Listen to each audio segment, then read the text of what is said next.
Hi, my name is Julie Nakey. I'm one of the social workers here at Step by Step, and today I'm going to be presenting on mental health. Mental illness are biologically based brain disorders. 1 out of 5 people in America have a mental illness. Also, what we have to consider with this statistic is that not all people that have a mental illness get help, so it could be higher than that. More than 2 million Ohioans have a mental illness, and yet less than 1/3 of adults and 1/2 of children receive treatment.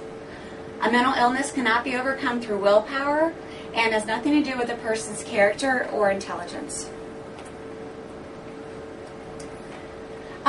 There are medical conditions that disrupt a person's thinking, feeling, mood, daily functioning, and ability to relate to others. Mental illness, regardless of age, race, religion, or income, people are affected. And the single most common barrier to seeking treatment, the reason that people don't get help when they need it, is shame. A lot of that can be cultural. Some cultures are more accepting and willing to talk about mental illness than others. Some cultures tend to have a belief that it's the person's fault, or if it's a child, they tend to blame the parents. So that's another barrier to seeking help. And when mental health services are inaccessible, we feel an impact, lost productivity and unemployment. People, if they aren't getting their mental illness treated, obviously are going to be less likely to come to work. They're going to have a diminished capacity to work at all. And if they are at work, they're going to have less productivity, probably because they're coping with their emotional distress. Obviously, increased crime and incarceration. If you look up the statistics for people who are in the prison system who have mental illness, it's very, very high. A lot of those people had undiagnosed mental illness, they weren't getting help, and that could have led to a dangerous lifestyle when they engaged in crime. Obviously, missed educational opportunities, failure in school. Inappropriate use of hospital emergency departments. These are for people that do not have any sort of support. They don't have a counselor or a psychiatrist. So if they have a psychotic break, a nervous breakdown, if they're just feeling really bad, let's say they're having a panic attack, they have nowhere else to go besides the hospital ER. And I have some colleagues that work at ER, social workers and doctors. This is a major concern because they're basically what they call is putting out fires. So they always want to help the person when they come, get them linked with community resources and hopefully a counselor, so that they're not using the ER as their mental health facility. It's just not equipped to be that, and it's not good for long-term stability and recovery from mental illness. Premature death, including suicide. So there's several different types of mental illness. Currently right now, the DSM-4 text revision, that's what that stands for, Diagnostic and Statistical Manual. DSM-5, I believe, is coming out in 2012 or 2013, and if you're interested, there's a really good website. There's quite a bit of debate. Every time the DSM goes through revisions, there's talk about maybe getting rid of this disorder or grouping it in with this group of symptoms. Many of you might even know that homosexuality used to be considered a mental illness. That was taken out of the DSM several years ago. I can't remember which one it was in. Maybe the DSM-2. So the DSM, the great thing about it is it's constantly evolving and changing. It doesn't just stay. As society grows, as we have a deeper understanding of mental illness, the DSM is going to change.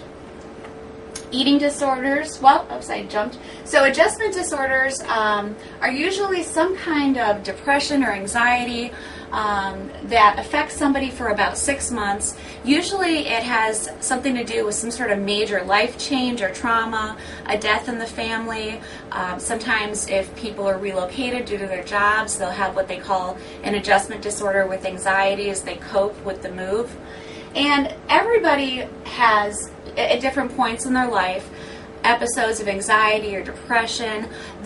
What makes it clinical is if it's interfering with your life on a daily basis, interfering with your personal relationships, with work, with school, just basically your ability to function. So when somebody says, oh, I'm so depressed today, doesn't necessarily mean that they have a mental illness. It might just mean that they're kind of just feeling blue. Now, if they're depressed and it's interfering with their life, that's when it's deemed clinical. Disorder is usually diagnosed first in infancy, childhood, and adolescence, and pervasive developmental disorders fall into this category. Eating disorders, typically we hear about bulimia and anorexia. Mental disorders due to a general medical condition. Mood disorders, this is when we talk about schizophrenia, bipolar disorder, and etc. The lesser known mental illness that are in the DSM but just aren't talked about as much.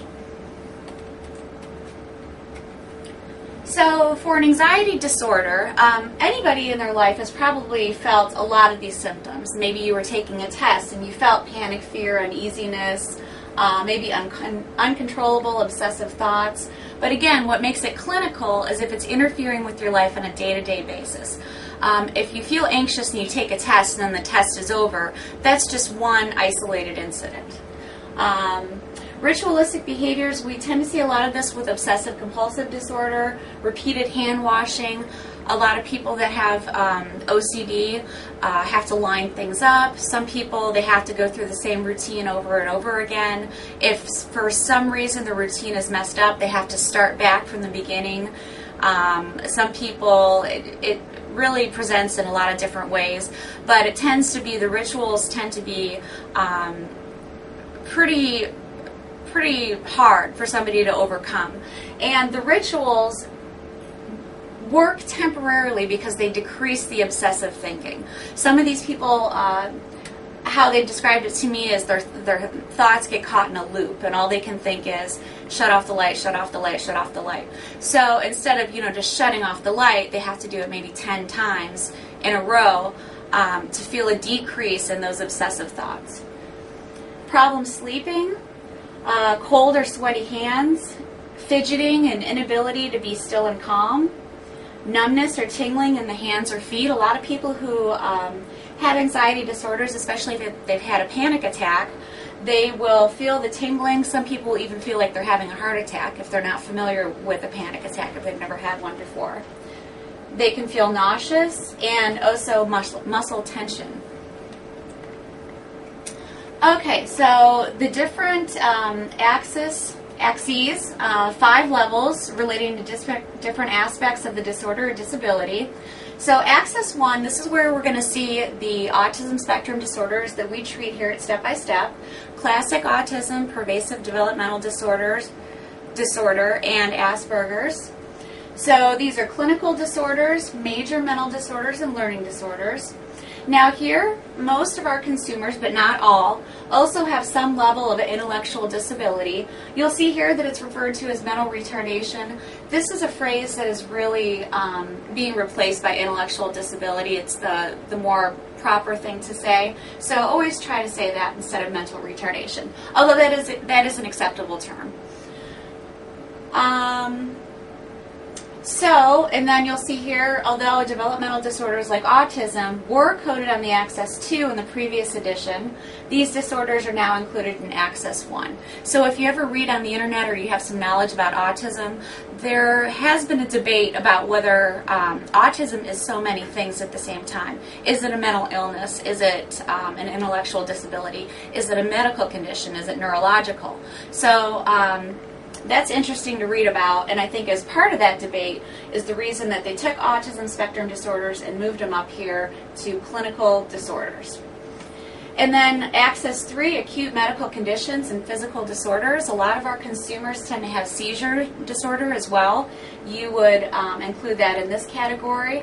Anything that is major that's affecting somebody's life, whether it be cancer, leukemia, anything like that would go over under Access 3. Access 4 is psychosocial and environmental factors contributing to the disorder. So a lot of this is kind of the chicken and the egg thing. So is it that the mental illness causes people to have problems in their environment and socially, or is that because people have problems in their environment and social environment that they have a mental disorder? I believe the DSM believes that they do play into each other, but as far as the access system, we're going to assume that the mental illness under Access 1 is what's having an effect on their lives, and that's why they're having problems here. Things under Access 4 you might see are educational problems, problems with the primary support group. Let's say a husband is depressed, and because of that he's having problems in his marriage. Economic problems, as we discussed earlier. People with mental illness are a lot of times have a diminished capacity to work, so that could go under here. So then number 5, Global Access of Functioning, or GAF. And then the Children's Global Assessment Scale for children and teens under the age of 18. You can look this up online too. This is just basically a score that you would give somebody looking at all these different factors and how the mental illness is impacting their lives. Now, as we know, a lot of people with mental illness do have very productive lives. They are able to overcome it. Maybe they're getting proper treatment, or some people just cope with it. So their GAF, as we refer to it, Global Assessment of Functioning, is going to be a little bit higher. Some people struggle more. Some of the protective factors that people might have, they don't deal with so many of these issues. Let's say they have a really supportive family, really supportive spouse. It doesn't interfere with their work productivity. So this is basically, my point is, if you have a mental illness, it's not always going to impact your life in these ways, but most of the time it will. So autism and bipolar disorder changes over time. The specific reason that they're being diagnosed more is unknown. Again, this is where you probably have some sort of knowledge about. Some people think autism is overdiagnosed. Some people think it's underdiagnosed. Some people think that maybe disorders that used to be diagnosed as something else are now being called autism. And I don't think there's really one clear-cut answer. I think that you just have to be informed and do a lot of reading. And probably after all that reading, you might just come up with the conclusion that you just don't know. And I think that's where a lot of researchers are. I think at this point, it's not so important to know why, but to do research and find out how it affects the brain so that it's treatable. So this may be related to awareness of the consumer, and again, we call all our children and adolescents that attend here consumers, and also if you've ever worked in the adult field, they're called consumers as well. Some different mental health agencies they refer to people as clients. We use the term consumers. And again, as I was speaking about, more people are getting assessed. This is huge. More people are seeking help.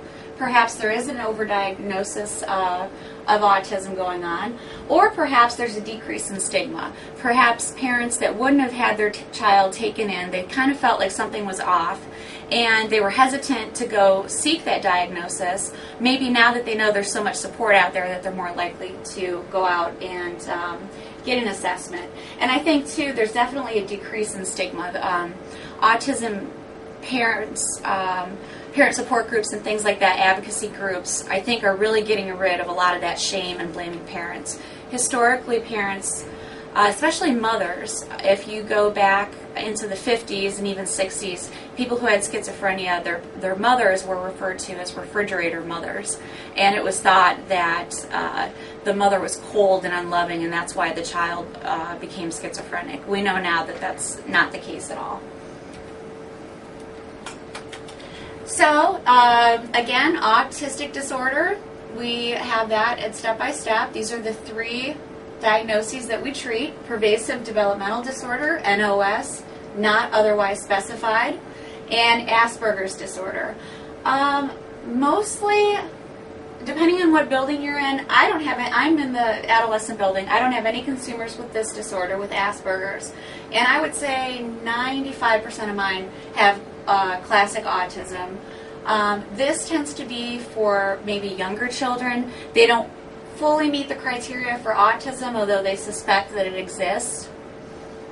Less common on the spectrum is Rett's disorder, and then childhood disorder. So autism is a group of disorders called autism spectrum disorders, also known as pervasive developmental disorders. A lot of people call it the autism spectrum goes under an umbrella, if you can picture an umbrella, and then you've got the different disorders that we just discussed. Estimating the prevalence is very difficult and controversial. A lot of people will hear the 1 and not out of 110 statistic. That really depends. For any of you who have knowledge in statistics, probably more than I do, you know that there's a lot of error with statistics. There's people, different organizations can take those statistics and use them to benefit their group. I'm not saying that's the case with autism, but you know that it really depends. You want a source that's not biased that you're getting your statistics from. So that's why I'm always a little bit skeptical about hearing a statistic from certain groups. The way that cases are being identified and defined, differences in study methods, and changes in the diagnostic criteria. This is huge. So as we talked about before, maybe autism is being diagnosed more because of children and adolescents used to be diagnosed with something else and they no longer fall into that category. Autism and other spectrum disorders develop in childhood. They are generally diagnosed by age 3. Autism is 4 times more common in boys than girls. However, girls with the disorder tend to have more severe symptoms and more of an intellectual disability, cognitive impairment. Multiple diagnoses are clustered together: ADHD, learning disabilities, pervasive developmental disorders, anxiety disorders, Tourette's, depression, bipolar, oppositional defiant disorder, and this is referred to as ODD a lot. We like to use acronyms in the mental health field, so you'll hear a lot of PDD and ODD.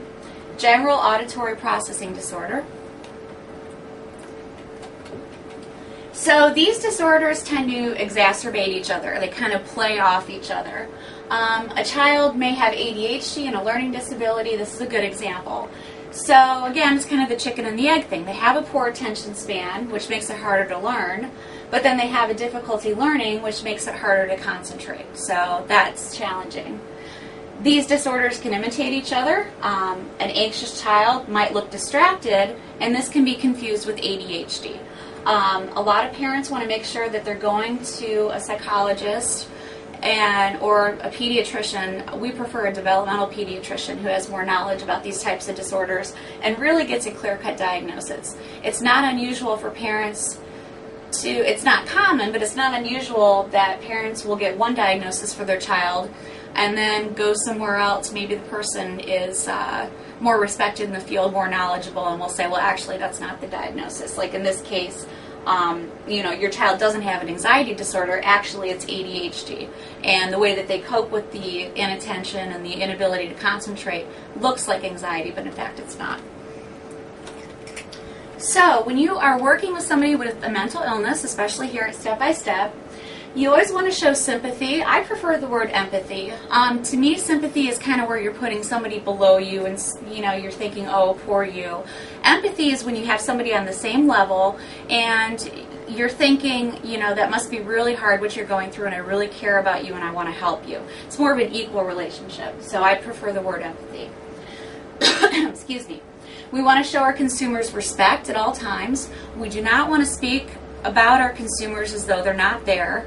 You don't want to look to the person next to you and start talking about the kid that you're working with as if they can't hear you. Even though a lot of our consumers are nonverbal, it doesn't mean that they have a problem with their hearing. And you can only imagine how frustrating that would be if you were nonverbal, but people were talking about you like you weren't there and you understood what they were saying. It's just disrespectful and it's not treating the person in a kind manner, and we don't want to do that. Don't ignore threats of suicide or homicide. Stay calm. Provide personal space and do not touch the person. Be aware of the rate, tone, and volume of your speech. This is huge. Again, just because we have consumers that might be nonverbal or minimally verbal, doesn't mean that they can't hear at all. And I think we've all been guilty of this, and especially when we work with children, we want to use a voice that's animated and excited. We want to show a lot of expression on our face, because that can be confusing to kids on the spectrum. They don't understand certain nuances of how people act. So that's okay to be animated and enthusiastic, but we don't want to shout at the kids, although as if they can't hear you. And focus on the past successes of the person. So especially if you want to relate that to our consumers, even though today might be a bad day, let's say they're having a really bad week, always try to keep in mind the successes they had in the past and that they will get back up to this level of functioning. It's just something that's interfering. Like right now we have a couple consumers who have changed their medications and they're regressing. They're not doing so great. But that doesn't mean that you should just give up hope for the future. So you want to remember that that person was successful in the past and probably will be again, and that has a lot to do with your treatment. So when you engage a person with mental illness, you want to use reflective listening. You don't just want to sit and this is probably more for the adult population than for our kids here at Step by Step. It's important to know. Our consumers that are verbal too, I think, would appreciate this. And nonverbal, but more with the verbal consumers that you can sort of have a conversation with. You want to ask open-ended questions. You want to show that you're actually listening. If they say something, you want to say it back to them and summarize it. You don't always have to agree with what somebody's saying, but you have to let them know that you are hearing and that you are listening. Avoid taking sides. Avoid acting like the expert. One of the worst things that you can do, and this is more with the adult population, is if somebody's telling you a story about their life and all, really horrible things that happen. A lot of people do this, and I think probably in my career I have as well. You don't know what to say sometimes, so you just shake your head and say, I know.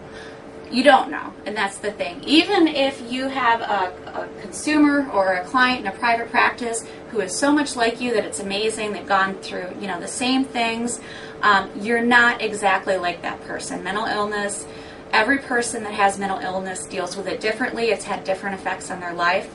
So we don't want to act like the expert too much. We want to guide people towards self-sufficiency and independence, but we don't want to do it for them. And we don't want to act like we're the one with all the answers and the client or the consumer just sits and listens to us. The most effective thing is when we take our knowledge and we empower the consumer to come up with answers on their own. We don't want to label people. We don't want to say, Jane is autistic. The better thing to say is Jane has autism. It's just the proper way. We're putting the person before the mental illness. And blaming. This is tough. If a consumer is being aggressive towards you, always try not to blame the consumer. Try to think about how frustrated they might be. Maybe they're nonverbal. Maybe they can't speak. Maybe they don't feel well. Maybe they're hungry and they just can't, they don't have the words. Maybe they don't have a communication device. They don't know the PECS system, which is Picture Exchange Communication. So imagine how frustrating that would be to just be hungry and not be able to tell anyone. So we don't want to blame our consumers for that. We want to try to foster independence and skills so that they can communicate that. So caregivers and mental illness, you are a caregiver if you're working with people with a mental illness, although you're a professional caregiver is often referred to as a family member. Taking care of a child with mental illness is hard on the parents, family, and other caregivers. You must often tend to the needs of their loved ones and deal with how it affects their own health. And I do a training about this for parents. I did at the autism conference that we had in April, and also once a month if parents are able to come. We talk about burnout and stress and the importance of self-care, how difficult it is to always put somebody's needs above your own. It's very hard for our parents, so we want to show them a lot of empathy but not sympathy. And the stress that caregivers encounter can lead to missed work, lost free time. A lot of our parents don't have a lot of times for hobbies and interests. I encourage all of them to at least try to incorporate some of that. I have a parent who likes to run. So she used to run, 5 miles a day. Maybe now she gets to run for 15 minutes, but she's still doing something that makes her feel better and makes her feel like she's not just a mom who's coping with a stressful situation, that she's taking care of herself. It can strain relationships with people who may not understand the situation. This is huge. A lot of parents cope with family members who just say, oh, well, you just need to discipline your child. That's the problem. That's why they're on the floor screaming. You just need to discipline them. That's really, really hard for parents to cope with. And obviously this can lead to physical and mental exhaustion, especially if you're dealing with a child or an adolescent who's being aggressive, this is very hard on the parents physically, especially if you're a single mother. Some of our consumers are larger than their mothers, and that's very, very hard for them to cope with if that person's being aggressive. So we want to teach them how to take care of themselves and protect themselves. So in conclusion, this is just a very, very general overview of mental illness. More information can be found through the National Alliance on Mental Illness, Mental Health America, and the Ohio Department of Mental Health. And that's the end of the presentation about mental illness. I encourage all of you to do research and on your own time, read books about autism, go on the internet, ask questions. The more you know about the disorders, the more I think it improves your ability to be a really strong clinician and hopefully really enjoy your work here at Step by Step.